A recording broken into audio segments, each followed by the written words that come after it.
Hello, wonderful people.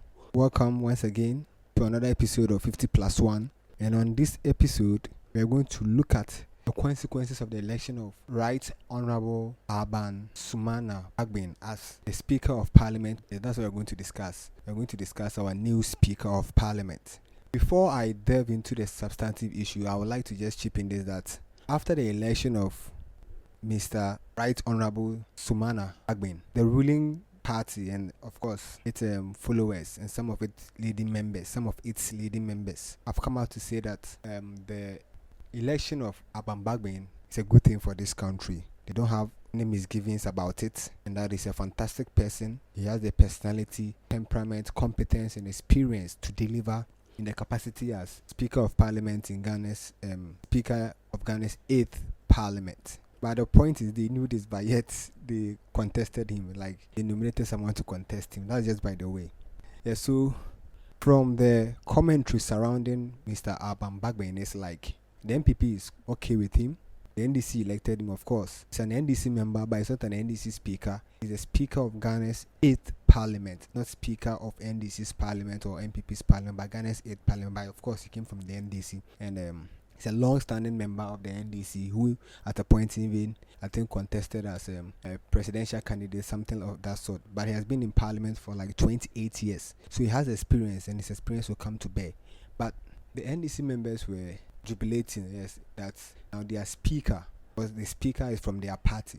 But I don't know anything about Right Honorable Alban Bagbin apart from what I've heard and read of from the news media and other things I've heard people say. But personally, this is what I think. I think that Mr. Alban Bagbin has like an egg in his hand. He can decide to let it fall and break and become something of like useless or have no use, or he can make something good out of it, potentially an omelette. Because this is the first time a situation like this is playing out in Ghana's politics, where the ruling government controls the executive and the opposition has its member or has a Speaker of Parliament coming from the ranks of the opposition party, though he's not there as an NDC Speaker of Parliament, but he's come from the ranks of the opposition party. So he has this huge opportunity to make something good out of it or to allow it to break. Because this is the first time he can decide to build a legacy of patriotism, of fairness, a legacy of justice, legacy of this nation at heart. And his service to the country over the years and to his people has demonstrated that, because if he was a weak, whack and incompetent MP, I don't think the people will still continue to vote for him for that number of years. So there's something in him that can help stabilize this country and push this country on the path of development. He's more experienced, and he knows too well that he has to rewrite the history of this country. That at a point in this country, when a member of the leading opposition party was Speaker of Parliament, he helped in the development of this country and did not become a bane to the development of the country. He knows this very well, and I think he will deliver fairly.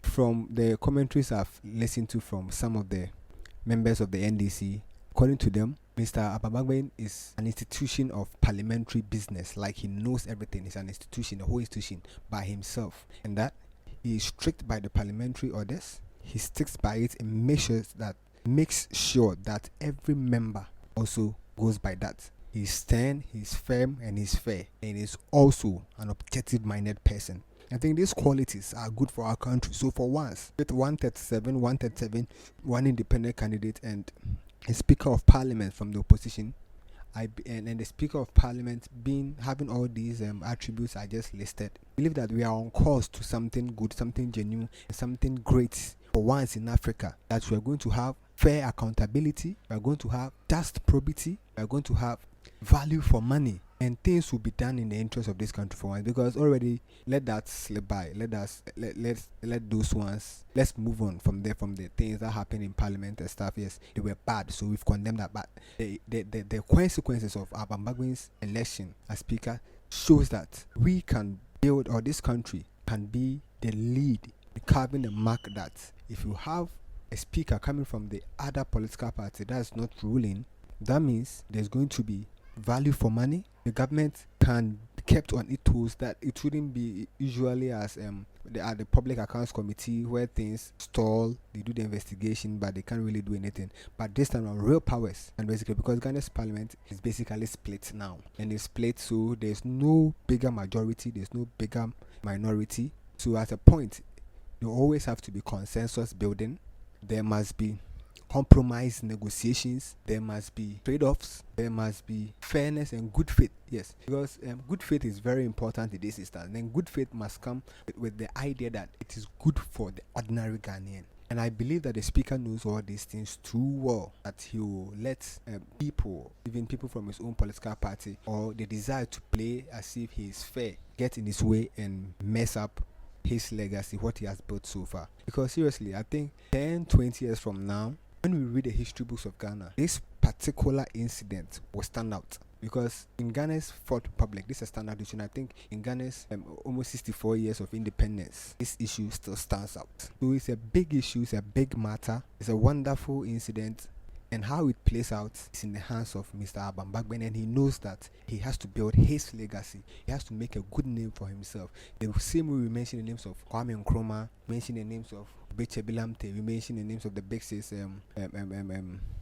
JB Dankwa, Beche Bilamte Akwa J, and Co. The same way Alban Bagbin's name will be mentioned. The same way we mention the names of J. Kufuor, Jerry John Rawlings, even President Mahama, the late President John Evans Atta Mills, the late Flight Lieutenant Jerry John Rawlings, and Anado Dankwa Kufuor, even Alban Bagbin's name will stand out because this is a unique opportunity. No speaker has had this privilege. At a point, people used to make reference to Ala Ajete, that he was fair and he built a legacy of bringing the two divides together in parliament together for them to work in the interest of this nation. So Mr. Alban Bagbin has a very unique opportunity to do just that and do more than that. That subsequently his legacy will become the standard that others will look at. But he will decide how to do with it, whether to play politics with it or to play the interest of the nation with it. But as I said earlier, he's more competent, he's more experienced, he has seen it all, and he will deliver. He will deliver for the good of this country. So yes, the NPP contested him. They put up a candidate against him. They wanted to win, to have their person in the speaker, but it didn't happen that way. But Alban Bagbin is also a mighty and true and better, not as in better than others, but he's also a wonderful and a great choice for this country. I think we should be grateful to God that at this point in time, where we want to deal with corruption, we want to deal with certain things that we believe hamper the development of this country, such a situation has developed in Parliament where the speaker is from the opposition. So as I've said rightly, there will be proper probity, there will be proper accountability, there will be value for money. And this time around, the government must always be on its toes and must be willing to come up with great arguments, great submissions to convince people from the other side to join in. Because look, from the way the elections went, people are trying to find out who voted for the NDC from the NPP members who voted for the NDC and the spot ballot and those things. You will not find them. So this shows that if you don't work with the NDC and there's no negotiation, there's no compromise, the two divides do not break the gap between them, that means at a point your own members may be dissatisfied with certain issues and they may even vote against you. You don't have 137 in parliament. It's not 137 that's always going to follow, because when this bigger issue of election even popped up, the whole 137 did not even vote for you. So on subsequent matters of such nature, if you don't listen to what the opposition is saying, if you don't listen to what the opposition is saying, if you don't come up with better arguments, if you don't try to convince them, if you don't try to reach a consensus, compromise with them, if you don't trade off, make negotiations and let them feel also important that their views matter, that it's not always going to be the majority should have their way while the minority have their say, then they're going to struggle, because your own people at a point will vote against you like they did in the election of the speaker. But in all, I believe strongly that it's a very important juncture in the democratic development, in the political development, and the socio-economic development of this country, and also in our fight against corruption, against incompetence, against wastefulness of resources, against all the kinds of allegations that surround government. This is the point. We can bring all of them to book. We can deal with them once and for all, because for once there's a complete divide in Parliament, 137, and that the speaker himself, though he's not an NDC speaker, comes from them, and he is fair-minded, he's objective, he wants to build a legacy, he wants to make history that he is the speaker who came from the other side and helped this country develop, get to the promised land. So I think it's a good thing. But at the end of the day, Ghana may win if the speaker decides to uphold his own principles, the principles that people have already started sharing about him and saying about him. Then Ghana will win. If he decides to become Ghana's speaker and not NDC speaker, Ghana will win. If he decides not to please the NPP, not to act as if he's with them, as if he's fair, but just remains fair, Ghana will win. And I believe that Mr. Right Honorable Alban, Sumana, Bagbin knows this too well, and he will deliver. We'll come your way once again with another exciting episode. Bye for now.